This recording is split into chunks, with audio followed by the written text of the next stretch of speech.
But rather than kind of try to fight on the cultural side and try to persuade people to your point of view, they want to use the government to try to actually address cultural issues, which I think is very misguided.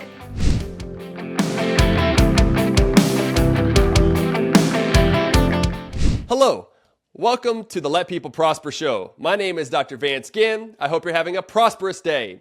Well, today I'm delighted to bring on a guest who knows a lot about the budget, about the economy, and really a lot more. She's just a lot of fun and full of knowledge, no matter what you're talking about, really. And it's none other than Dr. Veronique de Rugy. Vero, welcome to the Let People Prosper show. Thank you for having me. Well, it's really a pleasure to have you on, and I'm looking forward to our conversation today. Before we get into that, let me go ahead and give your bio for the audience, and then we'll jump right into it. So, Dr. Veronique de Rugy is the George Gibbs Chair in Political Economy and Senior Research Fellow at the Mercatus Center at George Mason University, and a nationally syndicated columnist. De Rugy is the author of a weekly opinion columnist for the Creator Syndicate, writes regular columns for Reason magazine, and she blogs about economics at National Review Online's The Corner. Previously, she has been a resident at the American Enterprise Institute, a policy analyst at Cato Institute, and a research fellow at the Atlas Economics Research Foundation. Before moving to the United States, she oversaw academic programs in France for the Institute for Humane Studies Europe. She received her master's in economics from Paris Dauphine University. Hope I said that right. And her PhD in economics from the Pantheon Sorbonne University. And she has a great podcast called Qualified Opinions that's done through American Institute for Economic Research. So be sure to check that out as well. So with all that great stuff going on, Vero, let me go ahead and ask you the first question I do with every guest. Why do you do what you do every day? It's a great question. I think the best answer is this job is not just a job. It's really kind of a mission for me. I think it is for you too. Yes. It's just like I have a vision of what the world could look like if government was smaller, if we people actually recognize the really superiority of the liberal order, and while we have this great with this constitution, with this Bill of Rights, right? It's still kind of in the ideal form and the way we actually live with it. So there's for instance, it took a long time, even though we had a First Amendment, for free speech to be extended to everyone, really. And so I think there's just a lot of that still that we can aspire to in the system that we have. And I just love the US. I love this country. It's not that I don't like my own country. I don't like the government of France, that's for sure. But I just love the US. I love what it represents and what it aspires to be. And I just want to be part of making it what it could be. Yeah. I love it. I love it. When did you move to America? I moved in 99. Okay. In 1999, January 4th, I think. Yeah. Got it. Yeah. And did you come alone or with your family or? I came on my own. Okay. I came on my own. Yeah. What incentivized you to do that? So I've always loved the U.S. And when I was one, my parents moved to San Francisco, and I've never kind of quite known why. Like each time when I was growing up in France, I would hear about the U.S. and I would have this kind of warm feeling. And I always wondered whether it's because I spent, the second year of my life in the U.S. My parents were there for a year, and but. Like the decision really was when I was in college, I had two really close friends and both of them moved to the US. One, Frédéric Sauté, moved to NYU, and then Philippe Lacoude moved and worked at Heritage for a while. And then now he has his own firm. And I remember this feeling of like, I'm all alone here. I can't see here. So, and I just like, and then it was just like, I was like, I'm going. Yeah.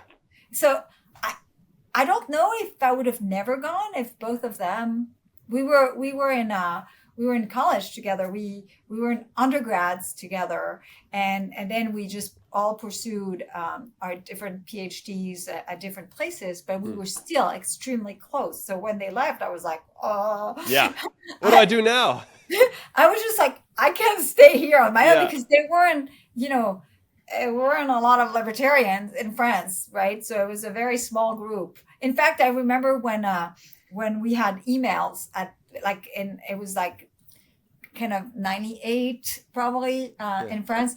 I remember like the only two people who had email addresses that I could email to were Philippe and Fred. And then they were gone. And I was like, come on. Nice. Well, I think it takes an entrepreneurial spirit, which you certainly have, Vero, with all the work that you've done.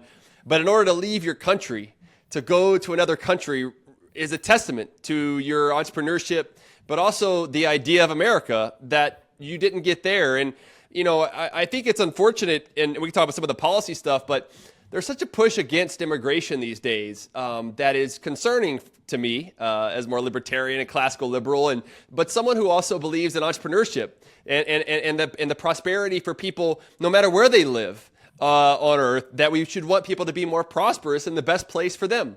And so how was that process for you going back to 99? Was it pretty difficult? Yeah.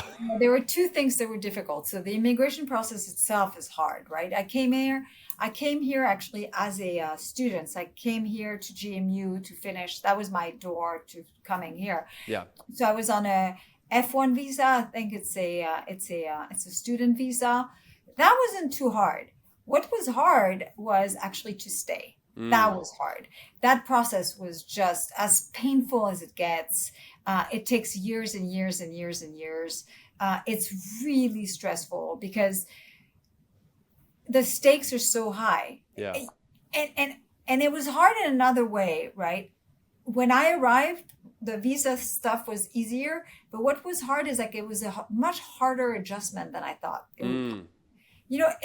And this is why when I listen to people dump on immigrants and low skill immigrants, and I'm always like, you don't realize what it really is like to really uproot yourself and leave everything that you've known, everything, including money and come to a different country where, even though that's where you want to be, it's a challenge, and it's often a challenge in ways that you don't even know emotional. It's emotional. It's a different country. Again, like to me, it was the American dream and everything.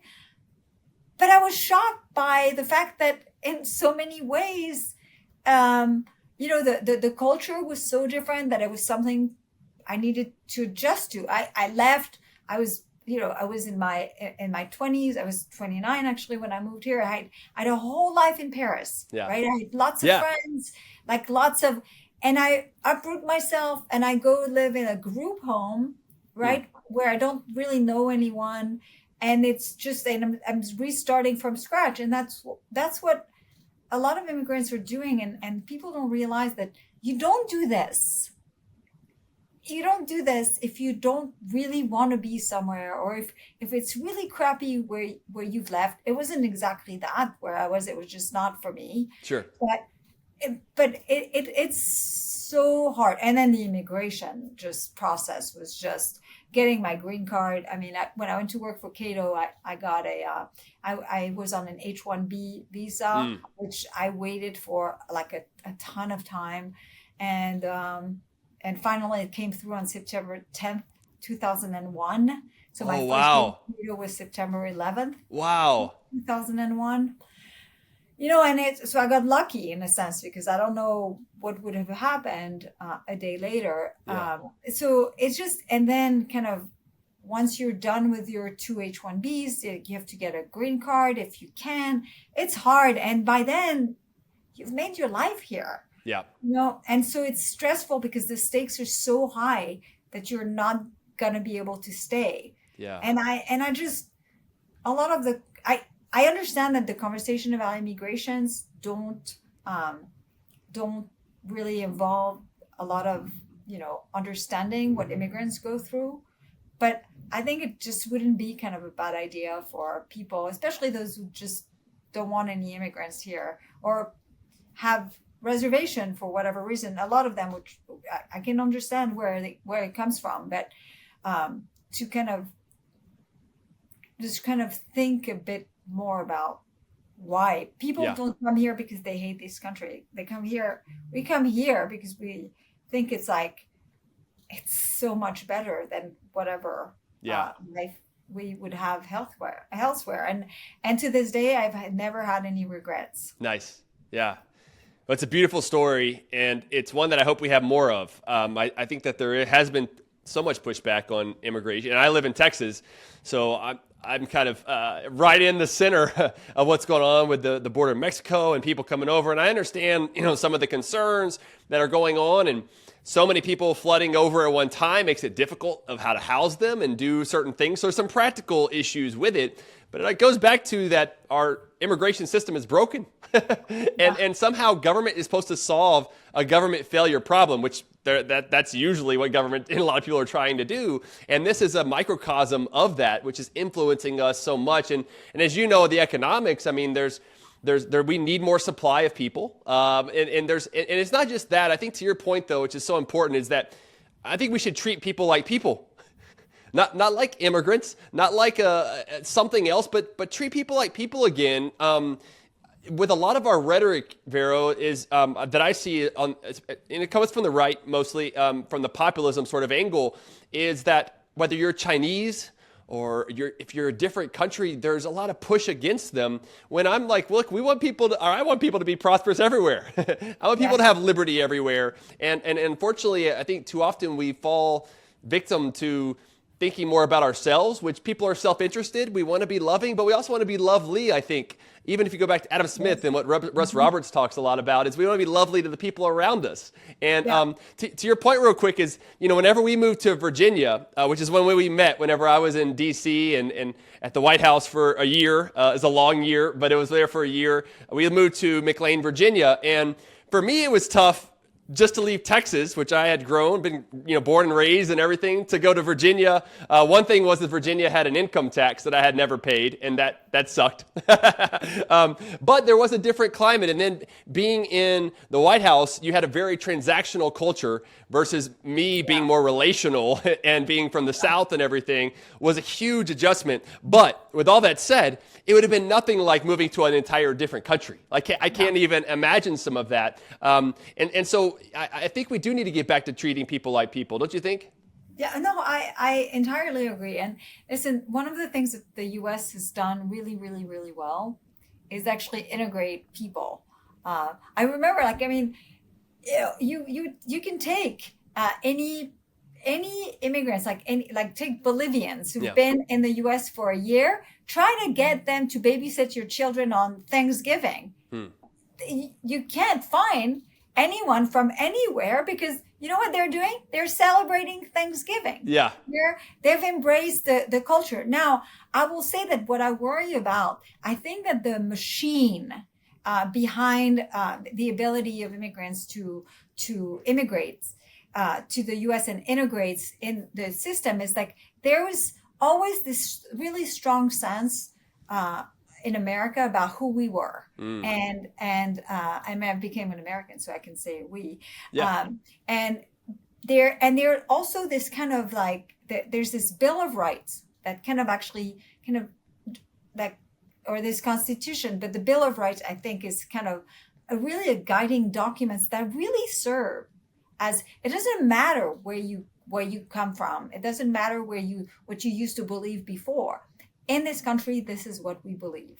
And I think having kind of these strong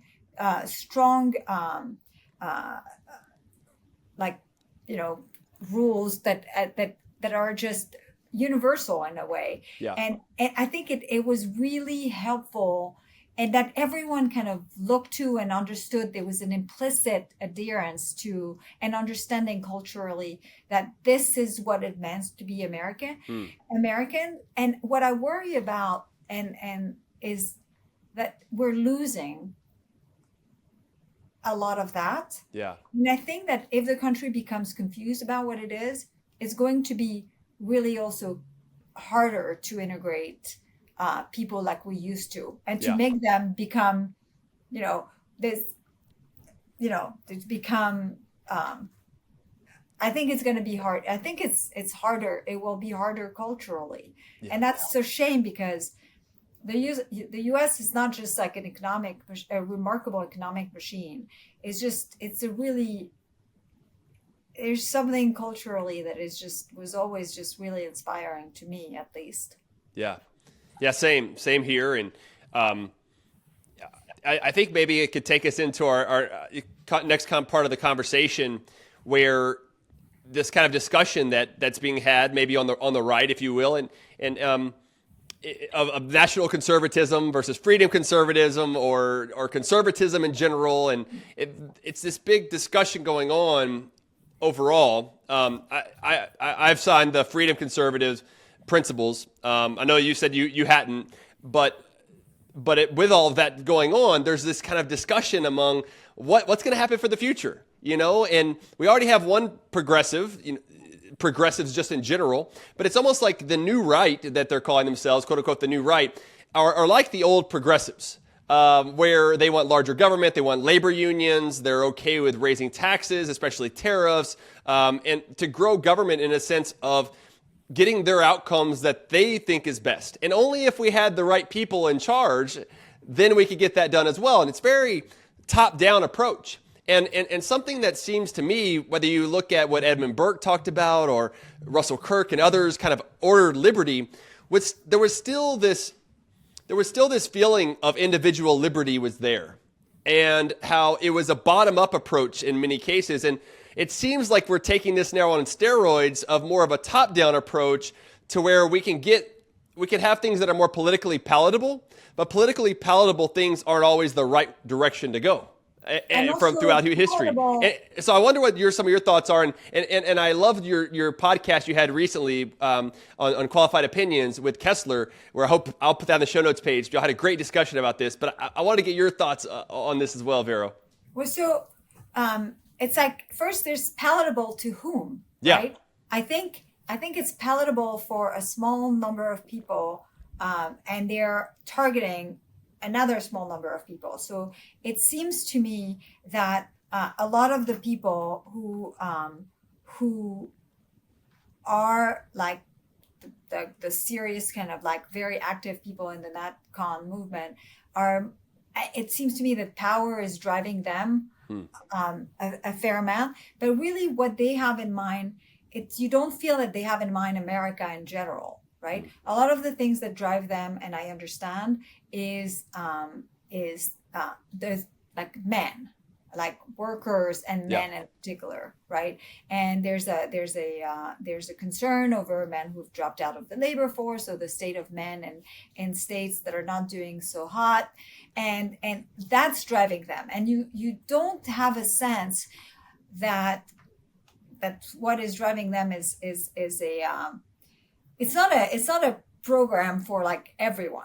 The other thing is that I think that is also surprising about them. So you named some of the policies that they endorse that seem very surprising, considering that they're conservative, and certainly they're not what conservatives of the last 40 years, I guess, believed in. But there's another thing which to me is like striking, is this notion that somehow we are wrong to want people to prosper. Yeah. Economic growth, which has been at the center of a lot of our goals, is to lift all boats and to make the economy grow, is just kind of poo-pooed by it's like this obsession, they say, talking about us, about growing the economic pie, is they just don't seem that this matters, because ultimately there are things that matters more. Mm-hmm. And they put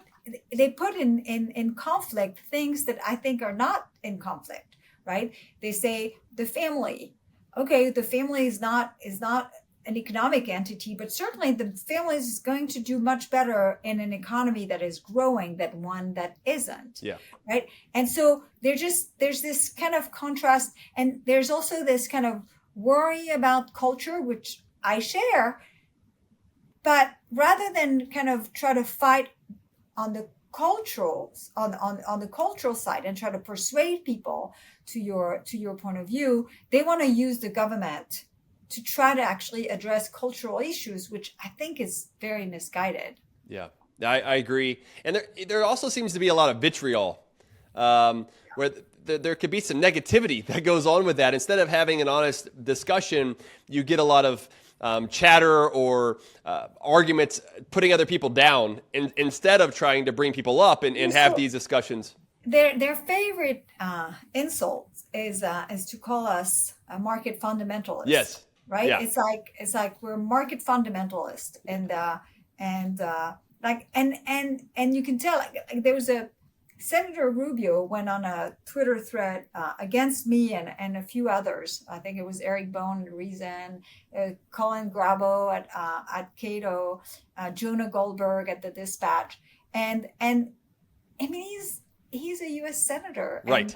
And he said those market fundamentalists, right? It's like immediately, and then he goes on to kind of not address many of the points that we actually made. In response to an article he had written, and it's just like, yeah, there's a lot of that, like we market fundamentalists, and it's kind of interesting because there are like two things they seem to imply, and that is that somehow libertarians and market fundamentalists have won, that the world we live in is a reflection of us having gotten everything we want, which is stunning, because you and I spend our time complaining about how governments at every level infringe on markets constantly, and they infringe on markets more and more and more and more. Yeah. Right. That's the first thing. And then they seem to think that we believe that somehow markets are the solution to absolutely everything, when they're not. Mm-hmm. They're necessary, and no one has ever said they're sufficient. Right. Give us the free market, and then everything will be fine. No, it will be great economically, and some of that may bleed into actually. You know, when you have economic growth, one of the beauty of economic growth that is absolutely overlooked is the moral side. Yeah. Is the fact that tribalism go down, tolerance goes up. It gives us a lot of the moral values that we have. They're easier to kind of, it's easier to live with one another when we're prospering economically. But none of us think that if only you implemented market processes within your family, that somehow that would work. In fact, that sounds just horrible. Yeah. Yeah. Well, I remember, Hayek even talked about how in a family, it's more like socialism, because we share things within our family. It's just that doesn't, you can't move that up. It doesn't extrapolate into something larger for a community or for an entire economy or for society. Yeah. Because of all the problems, and the knowledge problem being the big one here. But it's quite fascinating to think about that. Like within our families, we can have this, but not at the larger side of things. It's also interesting too, because, to your point about over the last 40 years, we basically have had free market fundamentalism, is what they like to call it. Even under Reagan, I've pushed back as well. I mean, I think Reagan did some good things with tax cuts, and that helped to support more economic growth and incentives to work and invest and all those things. But deregulation regulations didn't really go down at all. It went up. He also put a lot of import quotas. And he didn't do a lot of tariffs, but he did a lot of import quotas. There was also a massive amount of government spending. Now, maybe he wasn't in control of all that, and I get that. But there are a lot of other things that have happened since then, to your point, where we now have $35 trillion. Go ahead. Very little delegation of federal powers to the states where they belong. Yep. Yeah, and now we're sitting at $35 trillion in national debt. If you or I were running the budget and everything else, we wouldn't have that. No, that's for sure. Sure. So this has not been free market fundamentalism that's going on. And what it seems to me almost is that they've got tired of of what they would consider the old fight. They don't want to fight these principles. And I don't know that they actually even believe in the free market principles to begin with. That's a whole nother discussion that I'll leave to them. But it's almost like it became too much of a fight. So let's find something else that's easier to do. And that could be if we just have the right people in power, and then we can make the changes. And the last thing I'll say on this and turn over to you is, if you have certain changes done at the executive level, and don't get me wrong, whenever I was in the Trump administration, there was a lot of changes that were made. Some of them were good on deregulation, but as soon as you have another president come in, they can change it all back. Exactly. And so I think it's also a very top-down approach. It's going to be problematic moving forward if we fall into this old progressive approach. But think also about, what did Reagan want to do? I mean, for all this fault and failure to do everything we would have wanted him to do, what he wanted was prosperity for all. Yeah. And he was even very pro immigration. So he wanted prosperity for all.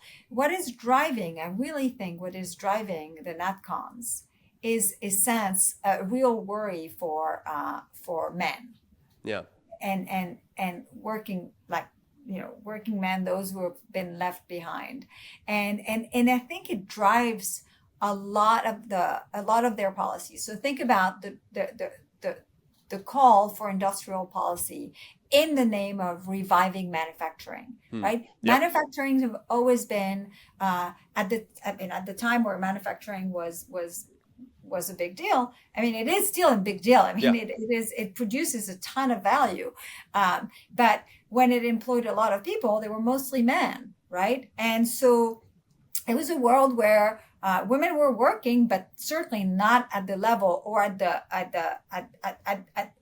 numbers. It just wasn't as many women for sure, but they also weren't at the same level. And that's kind of, it seems that this is what their concern is, right? The focus, when you look at what they're focused on, sure, they're focused on the family. They're worried about the decline in marriage. They're worried about the decline in fertility, but that's not just them. But this obsession with restoring manufacturing jobs is for a subset of the population. Yeah. Not all men. A lot of men are employed, but those who have dropped out of the labor force. I think it's important to think about these men, but I don't think the way they want to go about it is going to work for all sorts of reasons. I think kind of the main one and the simplest one is like, even if manufacturing, even if industrial policy was able to create a boom in manufacturing, it wouldn't create a lot of employment for men who've dropped out of the labor force, because a lot of it would be automated. I mean, in fact, the reduction in manufacturing jobs I think it's 2/3 of the reduction comes from basically labor saving innovation. Mm-hmm. Yeah, that's exactly right. So it's not, compared to Reagan, it's not just like an embrace. It's not just an embrace of many policies from the left, but it's also a focus that is quite different. Yeah. No, that's a great point. It's something I got to think more about as well. And because what you said earlier was really important too. Like with Reagan, and I think with us, we want everybody to prosper. Men, women, men that are in the manufacturing, or women that are in the manufacturing, or those in the service sector as well. It should be across the board. And when government starts to put its thumb on the scale to steer more funding to certain things, like the industrial policy that's going on today, even by the Biden administration, whether it be broadband or semiconductors and chips and all these other funding that's going out now. But then you have the protections that are going on tariffs, and it's by Biden and Trump and from some of the NatCons. It's across the board on those major parties. This doesn't usually end well. right? And when you have government directing resources, and which sounds a lot like socialism or communism, you don't get the outcomes that you get out of free markets, where you have the pricing mechanism determine, the profit and loss system determining where resources should go, and consumers having the sovereignty to determine what they want. I've always had this issue, Vero, with us imposing these tariffs on China for steel because they're dumping steel on the markets and bringing the price down. I like paying lower prices for steel. Like, this helps consumers. and when you have some of these other tariffs that are increased on certain goods, sure, the inflation general level of prices doesn't go up, but it does go up for those specific items that you have. And then that contributes to kind of a domino or snowball effect of other prices in other markets that depend on steel, that depend on this, that, and another to also be influenced. And so, to your point, we can try to prop up manufacturing. We can try to bring back all these jobs as much as possible. But at the end of the day, won't the government just fail in doing so? Well, often it does. Look, I mean, like, we can look at the money spent, the industrial policy that's taking place with semiconductors, where there's a lot of money that's going to very few companies, and they come with so many string attached that all these companies are saying, never mind, we're going to delay. Also, by the way, they're having labor shortages that is really slowing them down. But it's true also that the Biden administration has put string attached, like, you need to have childcare. If you're a beneficiary of this money, and you need to have childcare on site, you need to have employ that many union members, you need to do this and that, and that just kind of, it just you may still be happy to get the subsidies, but it actually doesn't. It slows down everything and makes everything more expensive. And more importantly, very often it doesn't actually crowd in investment. A lot of what, for the Inflation Reduction Act, a significant number of projects had been announced long before the Inflation Reduction Act was passed. I mean, it's the wrong name for it. Yeah. But and this is what I've observed when I've worked on a lot of government program, looking at a government program and cronyism, and a lot of that money ends up going to companies that would have been doing the work before, and are just basically now getting a government leg up of some sort, a tax break or a subsidy to do something that they would have done. And so it's just never really a great recipe for prosperity. No, that's right. In the last few minutes we have together, Vero, I want to get some of your insights on where we should go. Like, how can we get more of that optimism back and the patriotism? But because there seems like so many issues. You talk to family and friends, they're like, man, I don't even know where to start. Inflation's up, and I can't afford to put food on the table. I know the national debt is a big problem, and interest rates are soaring. I can't go get a new house because I'm locked into my house at a 3% interest rate, and I don't want to pay 7% somewhere else. There's a lot of issues that are happening. And you also think about the quote-unquote entitlements. Nobody wants to touch Social Security and Medicare, which we need to. We've got to do something about these major problems that are 2/3 of the budget driving the debt issues over time, but nobody wants to talk about it. But where do you find some hope in providing good, sound policies for the future? Okay, so hope, I think that for all the talks about not touching Social Security and Medicare, it's not going to be an option. Yeah. We're going to have to, no matter what one think about the trust fund, that it's a fiction or whatever, it is going to, the trust fund for Medicare and Social Security in particular, drying out means that automatically the program Social Security will revert to a pay-as-you-go. That means roughly 20-something% cut to benefits. Politicians are not going to want this. And so they're going to have a conversation about Social Security. I wish Republicans would talk about it right now, because what's going to happen is if we wait until the deadline, until the trust funds are about to dry out, what's going to happen is that Democrats are going to get everything they want. They're going to get higher taxes. They're going to restore all the benefits, which they shouldn't, by the way, because there's a program like Social Security doesn't make any sense anymore. When you're a senior in America, you're overrepresented in the top income quintile. Having a program that transfer enormous amount of money from young and relatively poor people to older and relatively rich people makes no sense whatsoever. So we shouldn't be just restoring all the benefits for everyone. And they're going to pay for these with taxes and debt. And it's also possible that if they wait long enough, they're just going to be transferring. I mean, they're just going to do debt all the way. And if you do that for Medicare and if you do that for Social Security, it's literally $116 trillion of debt. So I think that there's an opportunity. There's more and more people who actually are talking about the fact that we need to talk about Social Security and Medicare. And these programs with Medicaid, they're the drivers of our future debt. Yeah. So to the extent that I'm optimistic, it's not that I think all of a sudden politicians are going to decide to be fiscally responsible, but they're not going to have a choice. Mm-hmm.